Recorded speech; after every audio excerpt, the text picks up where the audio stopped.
You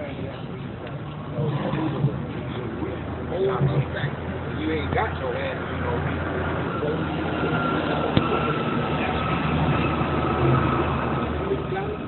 I know we complain. Now sometimes we get this fight. See me?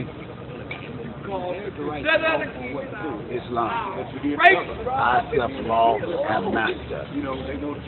I two Ilamano. Going to go into the 14th Amendment. 14th Amendment. Talk about it for a minute. To the black people. Blacks, right? When we talk about black, we're not talking about your complexion. Right now I'm going to talk about status. I'm not talking about complexion. We all know that you're dark-skinned, broad nose, full lip, with woolly curly hair. And we know that complexion that you're proud to be. We're not talking about complexion. Again, we're talking about status, law, civilization principles, law that governs humanity, of human rights, nationality. Now, when you read into the 14th Amendment, it tells you that blacks, ex-slaves, tells you that you are 3/5 of a human being. Meaning that even if you vote in today's corporate America, it would take 3 blacks to get 1 vote that a European would get, so-called white man, you call him, giving him all the power. And he's a foreigner. See, you've been misguided, miseducated, conditioned mentally, and made to believe that you came over here on a slave boat. So you've been disassociated from knowledge of self.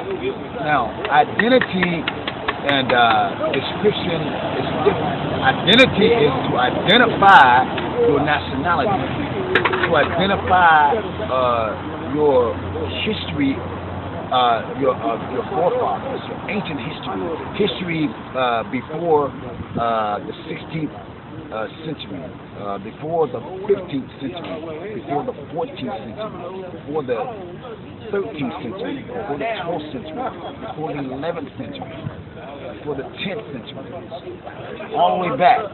But when you get to the 14th Amendment, they bring you in off of a slave boat, telling you after you did slave work, labor, that now in order to get you some rights, we're going to give you a 14th Amendment so that you can go and vote to try to get somebody to get you some rights.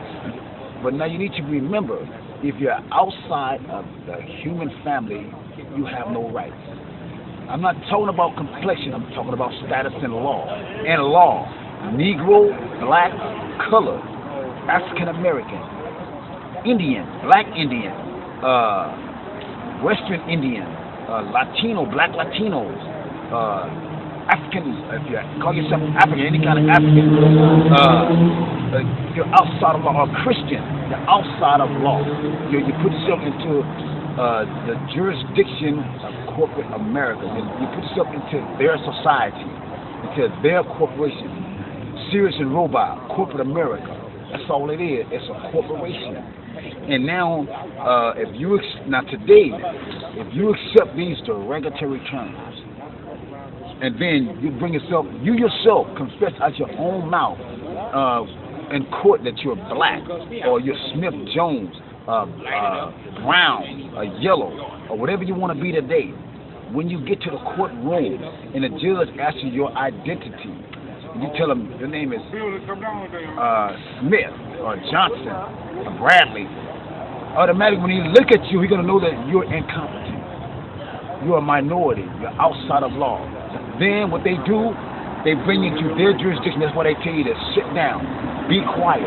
We're going to bring someone here to represent you, speak for you, because when I look at you, I can see for myself that you're not a European.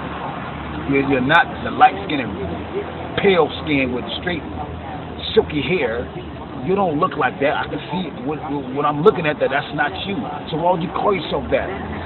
So the 14th Amendment keeps you what? Telling you to your face that you're what?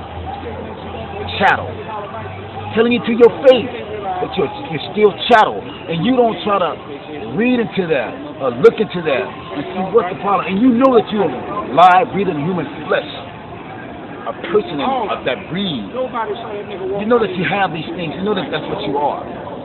But if you don't change it, if you don't check the international law, the Universal Declaration of Human Rights, federal law of human rights, then you won't know. You're going to continue to vote for Obama. You're going to continue to vote for the Democrats. You're going to continue to vote with Republican with corporate America, which is a fraud government. Remember, corporate America is a fraud government. They have their own society. Look at your birth certificate, showing you that your name is written in capital letters, saying to the world or to the international court that we're dealing with a corporation here. And you don't try to read into that. It's time for you to put childish thing away and become an adult. Which as a child, you do as a child. When you become an adult, now you need to do things what adults do. Like Noble Drew Ali said, we're going to bring you back into the constitutional fold of government. And how do you do that? You learn what your nationality is. You learn what your birthright is. You learn your identity. You learn your sovereignty. You learn your history. And if you don't want this, do it for your children. Do it give them a chance. You know that the schools ain't teaching you nothing. You know it's a slave laboratory. You know that the preachers ain't teaching you nothing but to bend down and pray, and to keep marching and praying, and to keep believing in something when ain't nothing getting done and after all these hundreds of years. Look at your neighborhood. Look at everybody else got some things going in their life. Their children are okay. Your children are on drugs, selling drugs, gang banging, in a penitentiary with no hope. They're disassociated from themselves. They don't know who they are. So then start to read. Learn who you are and stop calling yourself a 14th Amendment corporate person. Because you send it to the world, yes, I'm a slave. That's all you need to do. So start studying. Find out who you are so you can help your children. And study your true history, your ancient history, your forefathers' history. Even the Bible tells you, honor thy mothers and thy fathers, that thy days may be long upon the earth. And when someone asks you your name, you tell them that it's your European name, your forefathers, and your ancestors are going to be like, what? You still carrying that name? It's time to make a change. It's time to make a change. This is for you to study on the 14th Amendment corporate person to bring yourself out of this jurisdiction. Atu Il Amano. I'm out.